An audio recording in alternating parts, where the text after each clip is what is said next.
Hello and welcome to On the Line Perspectives on Partition with me, Paul McFadden. On the Line is a series of programmes organised by the Bloody Sunday Trust, in which a range of guests from diverse places and with diverse experiences share their views on one of the most divisive elements in our modern history, and that's divisive literally and metaphorically. We talked about the partition of the island 100 years ago. Our guest today is the broadcaster and filmmaker Ola Majekodunmi. Ola, first of all, you're very welcome to the programme. Thanks for agreeing to come on the series and talk about something as as significant in historical terms as partition. And I want to begin by saying that in describing you as a broadcaster and filmmaker, they're two of the least interesting things about you in a sense, because you're born in Africa, and you are a fluent Irish speaker. So there are some of the things that I can maybe tease out in the course of this conversation. Could we begin by asking just how, at a very young age, you came to find yourself living in Ireland? Yeah, so to be honest, I was a baby when we moved to Ireland. So, to be honest, all I really remember is Ireland. So it's funny when people ask me that, it's like, I don't really know what to tell you because like Ireland is all I've known really. And yes, my origin is Nigeria and I do still have family there as well. And I'm very proud of my Nigerian heritage. And I think, with things changing in Ireland, being multicultural now, you can now it's kind of more acceptable now to call yourself Irish as someone who has origin from an African country. So, the Afro-Irish identity is really evolving. And then for, our mixed race communities as well, they would be Black Irish and Black Irish people that have been here, for a very long time that have been sidelined really in Irish society. So it's really interesting identity. Like it's something I'm really passionate about. So if I was to ask you to define what your nationality is, how would you answer that? I would say Nigerian Irish. Nigerian Irish. Hmm. Yeah. What about your family? How did they come to choose Ireland? I mean, why Ireland of all the places in the world? Why Ireland? Yeah, people seem to find that strange a lot of the time. Why Ireland? But I think people you who have to live think. here, maybe Yeah, who live here already, you why have to Ireland? think. Yeah, I suppose you have to kind of think at the time. Like we moved here at the late '90s, and that was the time Ireland was changing economically as well. So of course it would have been like an option for people of a place to move to because they can see the prosperity of what's to come. Really, to be honest, that was the start of the Celtic Tiger. So that's probably one of the big reasons I say that a lot of people move to Ireland and as well, just the ties, the historical ties with Ireland and Nigeria, because a lot of Nigerian students moved to Ireland. Well, not even moved, but studied in Ireland at Trinity College mostly.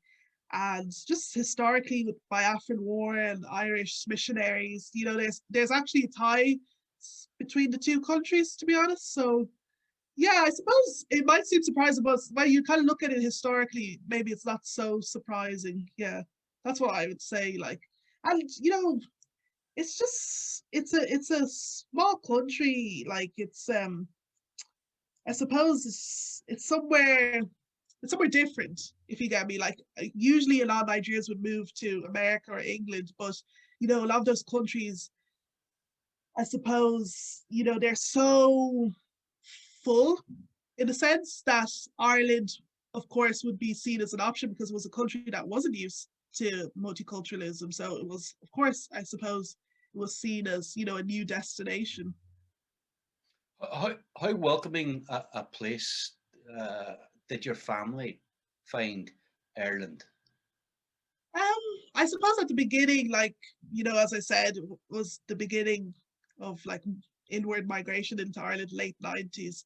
So there was definitely a lot of ignorance, especially about being from an African country. People just assume that you're coming from poverty, that you're one of those kids on the choker boxes or whatever it is.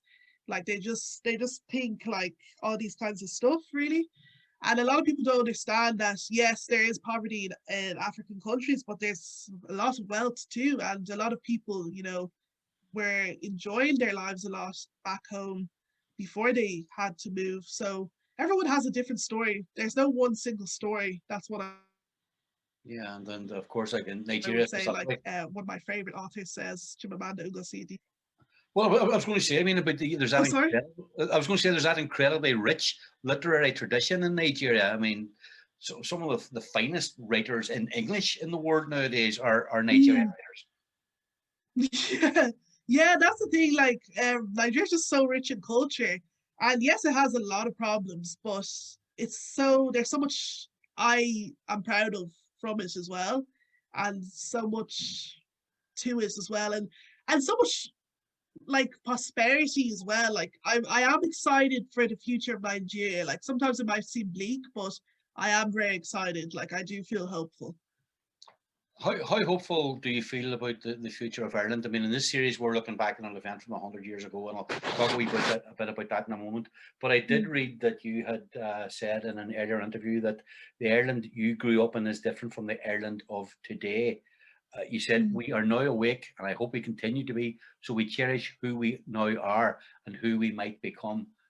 Are you optimistic? Yeah, I am really optimistic. You see, the thing is, like, when I said that is because when I was growing up, you were just constantly seen as other. And I'm not saying I'm not seen as other till this day, I still am, like, but you're allowed now to say you're Black Irish or Afro-Irish. Like, the identity is actually being recognized. When I was growing up in primary school, secondary school, you were just seen as, like, that foreign one kind of thing. Like, you were just dismissed. Like, it was almost like people saw you, but they didn't really see you. Whereas now, like, people are so much aware of, like, racism actually is in Ireland, or just even, like, the great things the Afro-Irish community are doing, the Black Irish community are doing as well. Like, people are aware of that now, especially after Black Lives Matter last year. So people's eyes are open now properly. That's really what I meant. Because, like, I just even think of it, like, for my own parents when they were kind of finding their feet here and that kind of thing, like, and just in the working world as well, they faced a lot of racism. And some of the racism that they faced then, I feel like you wouldn't get away with it as much now, maybe. Like, I remember my mum saying she was like the first set of African people that were working at the hospital she worked at.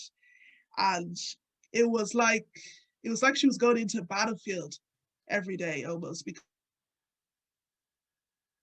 because there was literally her and just one other Black woman or African woman, and it was hell, like, at first, because people were just so racist. And a lot of the patients were also very racist too, like saying they don't want, a Black person helping them or whatever it was. So it was mad. And to think of what they kind of went through, kind of just to, help me, help my siblings, the whole family, it's just, you do realize the sacrifices your parents make as immigrants, definitely.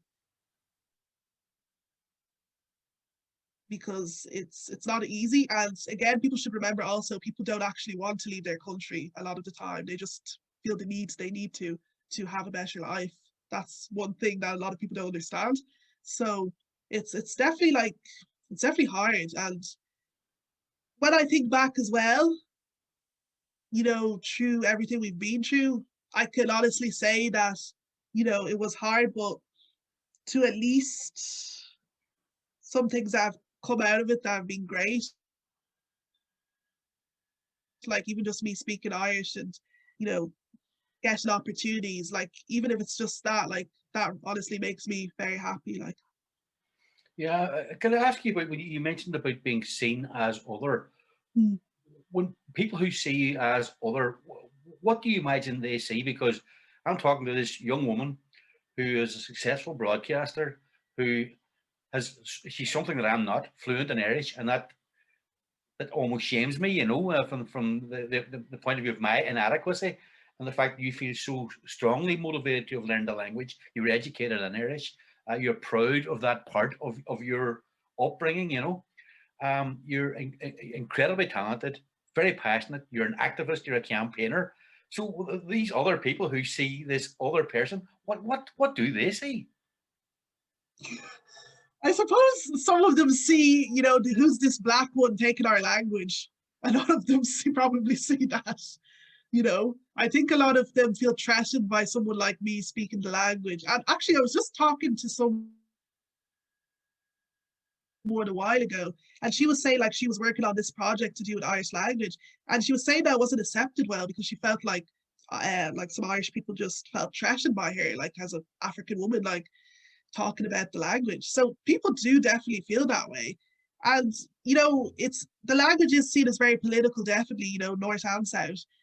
And for someone, I suppose, on the outside, like myself, to be speaking the language, that's threatening to a lot of people and they feel comfortable by that, uncomfortable by that, you know.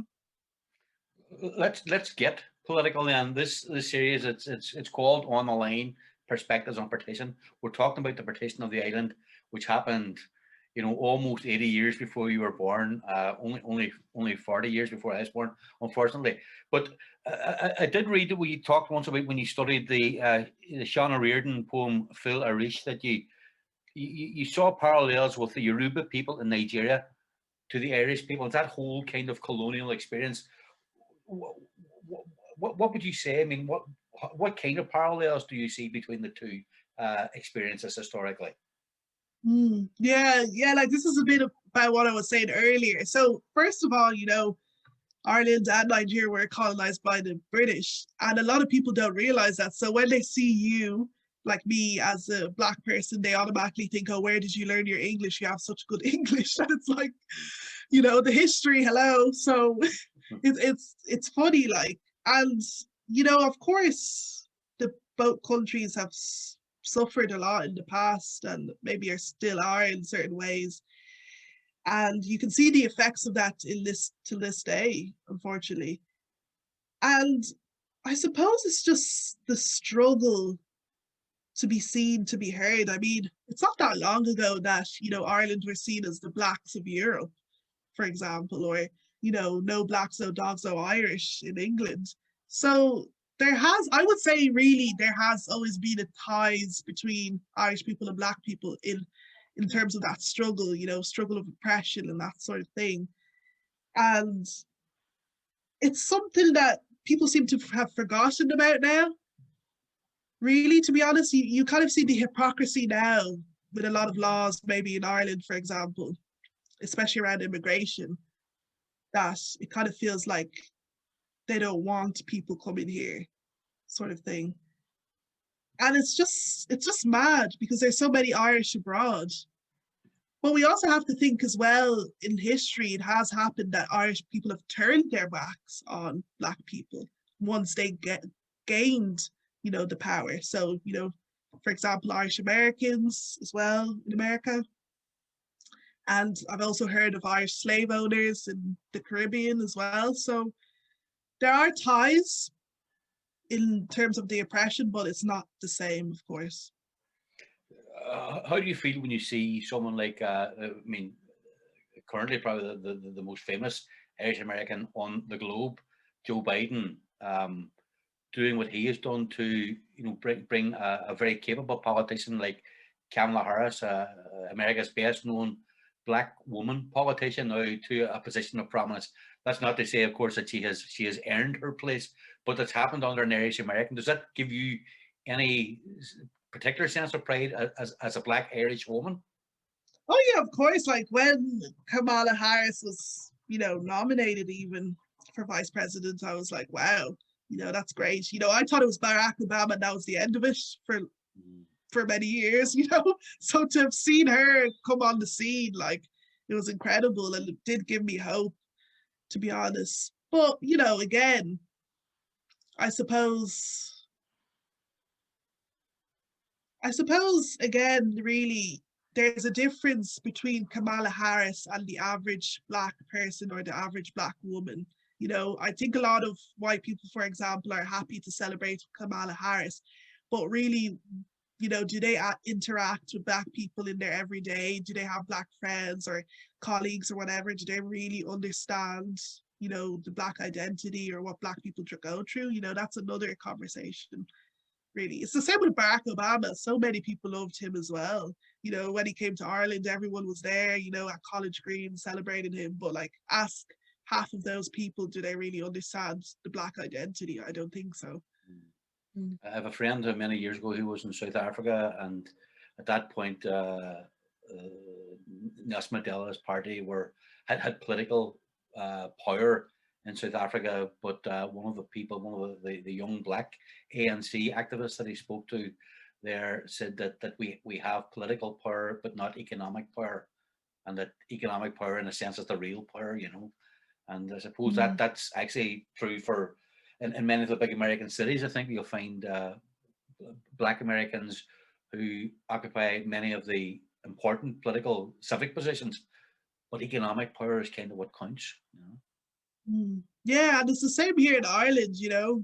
A lot of people in top positions, you know, they are white. So, you know, we're kind of still seen kind of at the bottom, to be honest, in a lot of it. It is changing slowly. Like, there are Black people in good positions, but I think it's gonna take a longer time to see someone of color in a top position.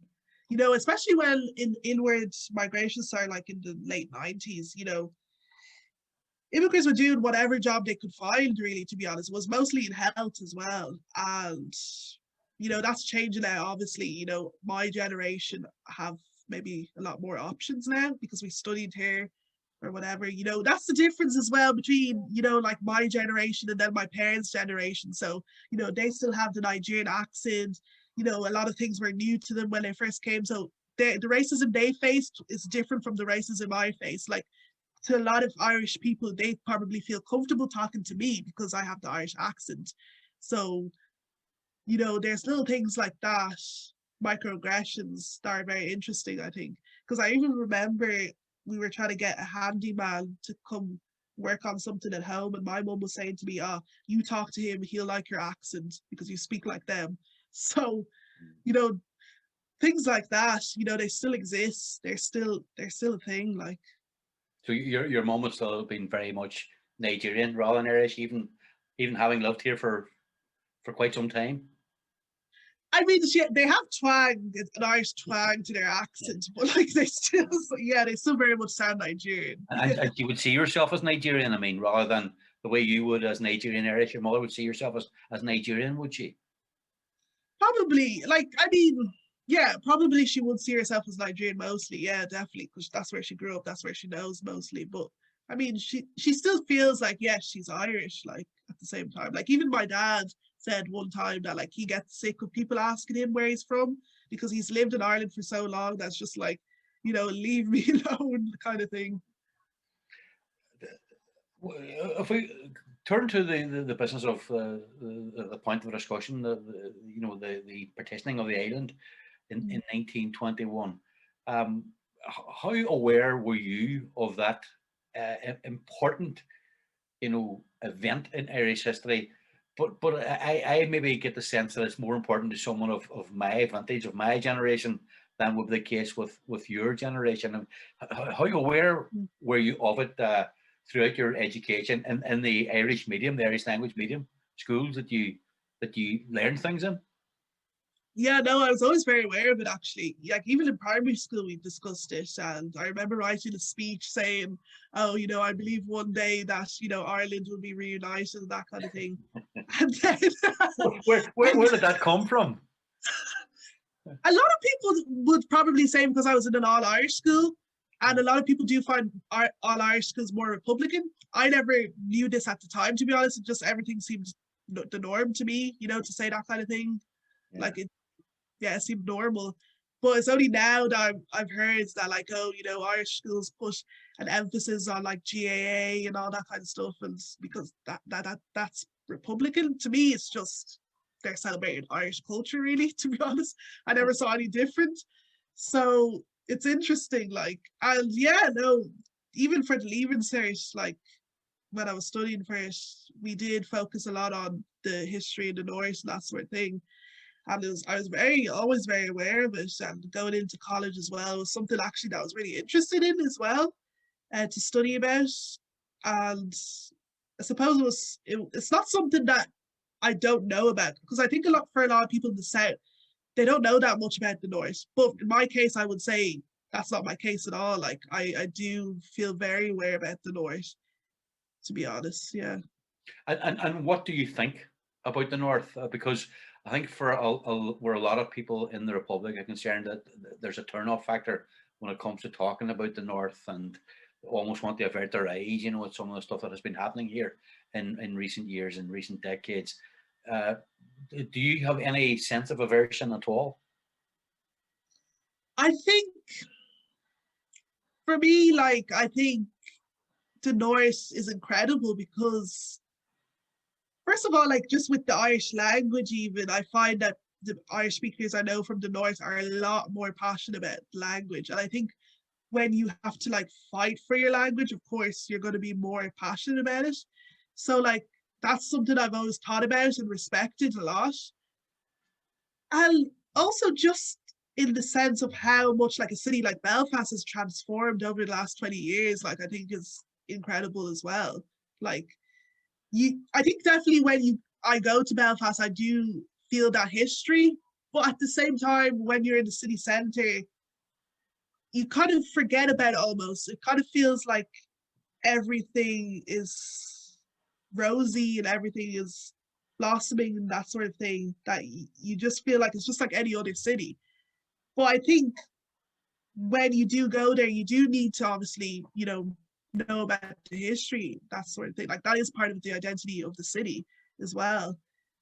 And as a Black person as well, I feel that, I do know that the population of people of colour in the North is quite lower to the South. And I suppose maybe I do feel a bit more seen there as well when I go there. I do feel more like probably people notice me a bit more maybe as well. And it's interesting, like, I think it's really interesting. I was actually going to work on a documentary for my master's before on like being Black in Belfast.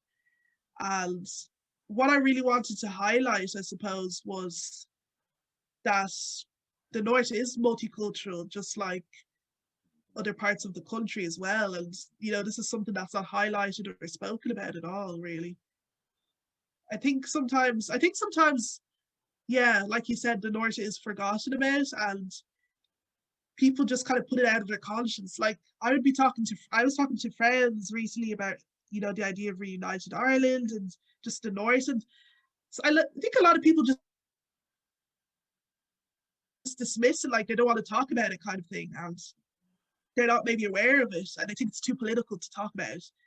But the thing is, like, this is a part of all of our history, all of our identity. So I think it's really strange that people would just dismiss it that way. Yeah. Can I ask you about just how would you compare your experience as a young Black woman in terms of how you would have been received by people? Would you have felt more or less welcome in Belfast than would be the case in modern day Dublin?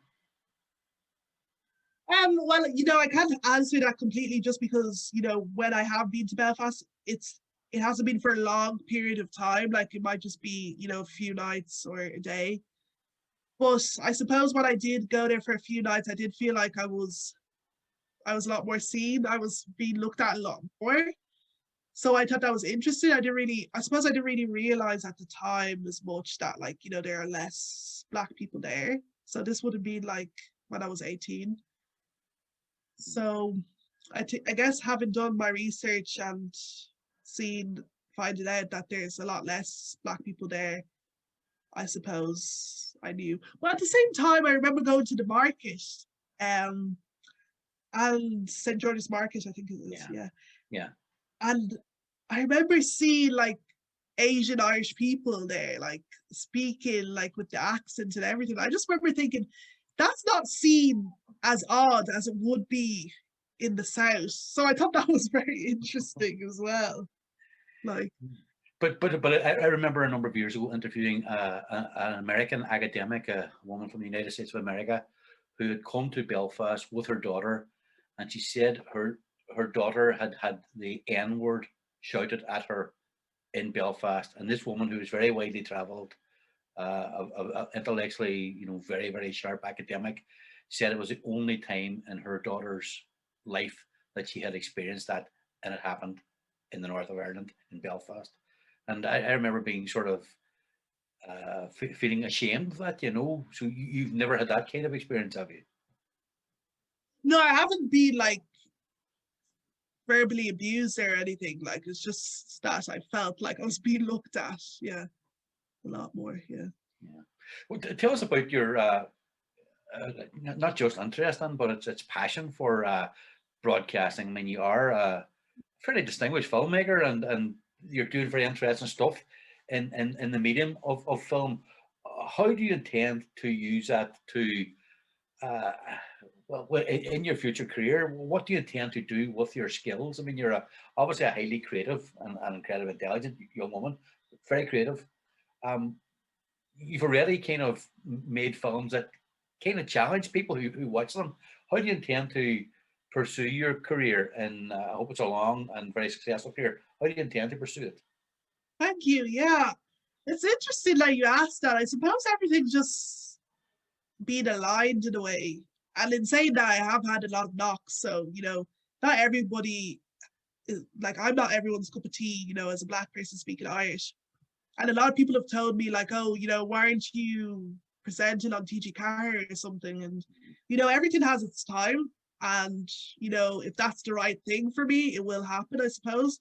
But for me, really, it's just about doing what I love. And at the moment, I'm focusing on my writing more, to be honest, and people enjoy that. And I suppose it's finding my strengths as well, especially during this period. Like, it's a time to kind of sit down with yourself and find what works for you. And that's been doing well, I guess. And I'm really happy with that. And I suppose, really, it's like, it's just that I've always been passionate about the media and I've always just been working at it. So I'm just going to continue working at it and see what comes up and what happens, really, to be honest. Because from a young age, like as like a really young child, I've been interested in this. Like my parents always say they remember that I was like interviewing these American ladies at a hotel or something and pretending to do that. So I've always wanted to perform, like something that had to do with the performing arts, whether that was acting or broadcasting or whatever it was. That was what I was always interested in. And that hasn't always been like received well when I was growing up. I remember saying it at school, and like people around me kind of just thought, like, what's wrong with this one, kind of being over ambitious kind of thing. Like it's still something that's looked down upon in Ireland, like, being ambitious, like, but it's just something I've always wanted and just worked at, I guess. And yeah, it's just, I suppose, happening now, like, yeah.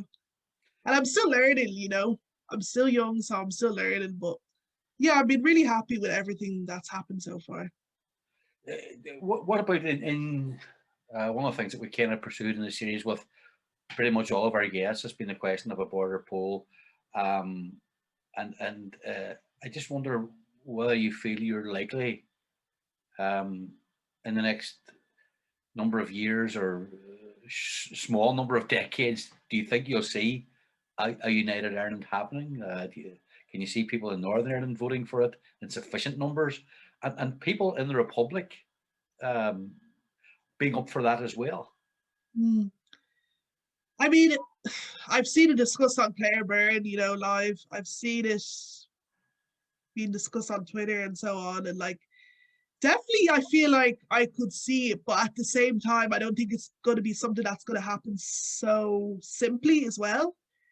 And, just like the little child I was imagining a united Ireland, I still feel like I can't imagine that to a certain extent, to be honest. But at the same time, I just want everything to be peaceful. And if it's going to happen, I want it to be done peacefully. And I want people to kind of respect each other's views as well, if that's going to be something that happens, yeah. Look, Ola, thanks very much indeed for joining us in this series, for agreeing to go on the line with your thoughts on Partition. Best of luck with your broadcasting career as well. I mean, I think I think we've a lot to learn from the experience of people who've come from other cultures and countries and so on. And it's important, I think, that the light is shone on us. Sometimes we are we have an impression of ourselves. Maybe we wrap the green, white, and orange flag around us if we're nationalist, or maybe a red, white, and blue flag around us if we're unionist, and we think we've almost been God's gift to humanity. You know, sometimes we need to have it pointed out. I think that our record in all our countries hasn't always been the best. You know, and there's an opportunity to do something maybe special here in this island. You know, so thank you for coming on and sharing your views with us. And I look forward to seeing you maybe someday on TG Cahir. Who knows? Thank you so much, Paul. It was really lovely talking to you today.